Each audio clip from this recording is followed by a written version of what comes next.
एवढा मोठा प्रश्न आज दीक्षाभूमी जेव्हा नावाने नाही 70 वर्षामध्ये सातबारा नाही तरी आपल्या लोकांनी प्रश्न विचारला नाही।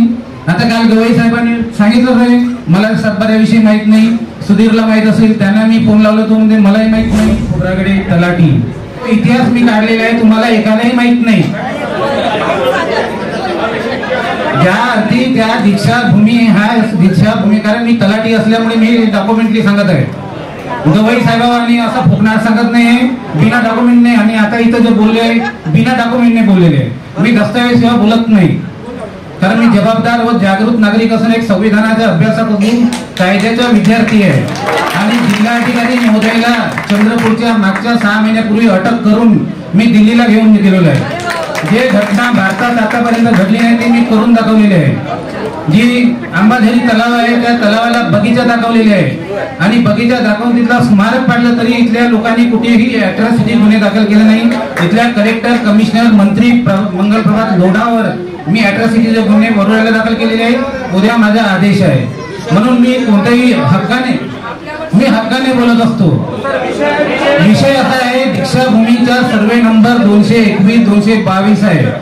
ती जमीन आज 70 वर्षापासून आपल्या नावाने नाही, जुडपी जंगल सातबाऱ्यावर आहे। माननीय जिल्हाधिकारी महोदय यांच्यातर्फे तहसीलदार नागपूर यांनी 16/1/2019 रोजी त्या जमिनीला पुन्हा आदेश पारित केलेले आहे जुडपी जंगलाचा। आणि याचा फेरफार जो आहे फेरफार क्रमांक 5021 फेरफार घेतल्याची तारीख नाही, माहिती मिळाल्याची तारीख नाही, आदेशाची तारीख नाही, नोटीस दिल्याची तारीख नाही आणि 8/2/19 ला फेरफार घेतला आणि 8/2/19 ला फेरफार पास झालेला आहे। एका दिवसामध्ये फेरफार पास होणे हे महाराष्ट्रातली नाही तर भारतातली पहिली घटना आहे। तुम्ही आतापर्यंत कलेक्टर, कमिशनरला जाब विचारले आहे का? मी जाब विचारलेला आहे, काल परवाला मुख्यमंत्र्याला जाब विचारलेला आहे। असं भारतामध्ये होतंय काय? तुम्ही यांच्या ऍक्शन का नाही घेतली? मी स्वतः 30 वर्ष नोकरी केलेला माणूस आहे, करत आहे आणि आजच्या ते बँड बदललेले आहे अधिकाऱ्याचे। हा एवढा मोठा प्रश्न आज दीक्षाभूमी जेव्हा नावाने नाही 70 वर्षामध्ये सातबारा नाही तरी आपल्या लोकांनी प्रश्न विचारला नाही।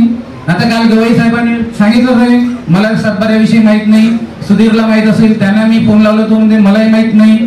दुसरी गोष्ट सोलेखीने सांगणार आहे, जे प्रॉपर्टी कार्ड सांगत होते ते दीक्षाभूमीचा प्रॉपर्टी कार्ड आहे 62, 1265 आणि 1267 नंबर आहे।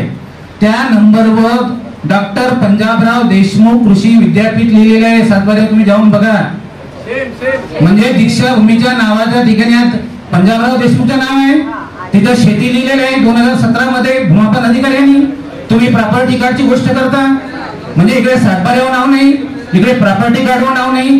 काय करताय तुम्ही? पार्किंग करून आपल्या मालकी हक्काने जेव्हा दीक्षाभूमी नाही आहे काय करणार आहे? पार्किंग तर नंतरचा प्रश्न आहे, कारण आमच्या पहिले दीक्षाभूमी नावाने करणे जगामध्ये दीक्षाभूमी नावाने फेमस आहे देशामध्ये, जगामध्ये, आणि ते दीक्षाभूमी 70 वर्षापासून नावाने नाही। हा प्रश्न तुम्ही तहसीलदार, रेडिओ, कलेक्टर, कमिशनरला का विचारले नाही? जर तुम्ही दीक्षाभूमी झुडपी जंगल आज प्रेझेंट तुम्ही सातबाऱ्यावर करू शकता 2020 मध्ये, तर दीक्षाभूमी का केलं नाही? मी काल विचारलेले आहे, माझे डॉक्युमेंट आहे हे बघा, हे सगळं घेतलेलं आहे। कलेक्टर, कमिशनरला जाब विचारलेले आहे। 7 दिवसामध्ये जर तुम्ही त्या दीक्षाभूमी नावानं केलं नाही तर मी स्वतः तुमच्यावर गुन्हे दाखल करेल म्हणलं, आणि पोलीस स्टेशनला मी रिपोर्ट केलेला आहे। चंद्रपूरच्या SP ला रिपोर्ट केलेला आहे। SP साहेबांनी इथल्या बजाज पोलीस स्टेशनला माझ्या तक्रार वर्ग केलेली आहे, तात्काळ यांच्यावर तुम्ही ऍक्शन घ्या म्हणून। मी त्यांना SP ला सुद्धा सांगितले की तुम्ही जर याची तक्रार घेतली नाही तर CRPC कलम 166 अनुसार मी SP वर सुद्धा गुन्हा दाखल करणार आहे। कारण माझ्या आता चंद्रपूरच्या SP वर नोटीस निघाली आहे 4, अजून त्यांनी उत्तर दिले नाही, त्याचा वॉरंट सुद्धा काढणार आहे। यापूर्वी कलेक्टरवर वॉरंट करून अटक करून मी नेलेले आहे। म्हणून मी कोणत्याही डॉक्युमेंटरी सह बोलत असतो। जेव्हा आमची दीक्षाभूमी नावाने नाही आज 70 वर्षापासून, त्याच्यासाठी कोणी प्रयत्न केले नाही। एवढा मोठा सातबारा आहे, तुम्ही ऑन रेकॉर्ड पाहू शकता, डिजिटल सातबारे आहे, सही शिक्याची पटवाडीकडे जायची आवश्यकता नाही आता। म्हणजे 2017 मध्ये भूमापन अधिकारी नजुलवाले त्याला शेती दाखवतात दीक्षाभूमीला, 2020 मध्ये तहसीलदार त्याला झुडपी जंगल दाखवते, सडक दाखवत आहे, आणि दीक्षाभूमीला इमारत दाखवत आहे, पडकी इमारत म्हणून। हा काय प्रकार आहे? सातबारा जाऊन त्याला भूमापन तुम्ही मागे आपल्याला विचारलंय कधी? का नाही विचारलं? तुमच्या अधिकाराने राईट नाही का? भारतीय संविधानातील आर्टिकल 51 नुसार जल जंगल जमीन राष्ट्रीय स्मारक हे प्रत्येकाचे वाचवणे अधिकार आहे. का नाही विचारलं त्याने प्रश्न?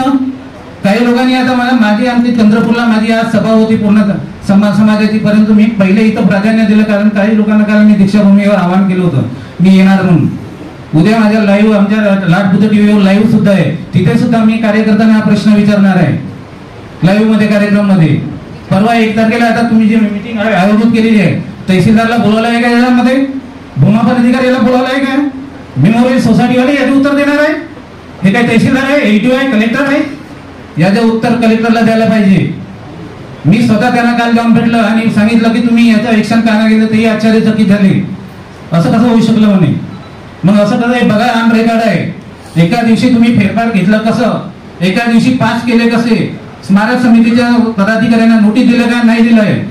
तुम्ही फेरफारची तारीख नाही, माहिती मिळाल्याची तारीख नाही, नोटीस दिल्याची तारीख नाही, एका दिवसामध्ये फेरफार दीक्षाभूमीच्या, म्हणजे किती मोठी षडयंत्र आहे. नाही याच्यावर तुम्ही फोकस करा, मागणी करा. आज नाही आज सुट्टी आहे तरी उद्या तुम्ही त्यांच्या जिल्हाधिकारी महोदयांना यांचा जबाब विचारा. सर्व जेवढे लोक 1 मिनिट तर हा विषय मी आणि या दीक्षाभूमी नावाने करण्यासाठी मागणी करा. प्रश्न एकच विचारा की दीक्षाभूमीला जर तुम्ही झुडपी जंगल करू शकता तर दीक्षाभूमी का करू शकत नाही? दीक्षाभूमी आपल्या नावानं झाल्याबरोबर तिथं जे आता ते पार्किंग चालू आहे ते पार्किंग आवश्यकता आहे काय? तुम्हाला जर तिथं सौंदर्यीकरण करायचं होतं तर तुम्ही पूर्ण स्टाईल लावायला पाहिजे. 4 गेट आहे, तोरण गेट बनवायला पाहिजे. ते वाल कंपाऊंड चांगलं सुशोभीकरण करायला पाहिजे. देश विदेशातून अमेरिका फॉरेन म्हणून तुम्ही झाडं आणायला पाहिजे, तिथं झाडं लावायला पाहिजे. आणि ते लोकांना वाटलं पाहिजे की अरे हे अमेरिकेचं झाड आहे, हे जपानचं झाड आहे, हे इंग्लंडचं झाड आहे, असं यांना म्हणजे सुशोभीकरण करायला पाहिजे. लोकांना तिथं जागा ठेवायला पाय राहत नाही कार्यक्रमाच्या वेळी आणि ते पार्किंग चालू आहे. तर मी हे आता जे बोललो आहे हे सर्व डॉक्युमेंटली बोललो आहे, एव्हिडन्स, आणि मला कोणी चॅलेंज करू शकत नाही. तहसीलदार नाही, एसडीओ नाही, कलेक्टर नाही, कारण मी पूर्ण त्यांच्या रायटिंग मध्ये घेतलेले आहे. 7 दिवसाची त्यांना मी मुदत दिलेली आहे. जर 7 दिवसामध्ये त्यांनी एक्शन घेतलं नाही तर हे समाज बांधवांचं सुद्धा काम आहे, त्यांनी सुद्धा पाठपुरावा करावा. थँक्यू. जय भीम, जय भारत.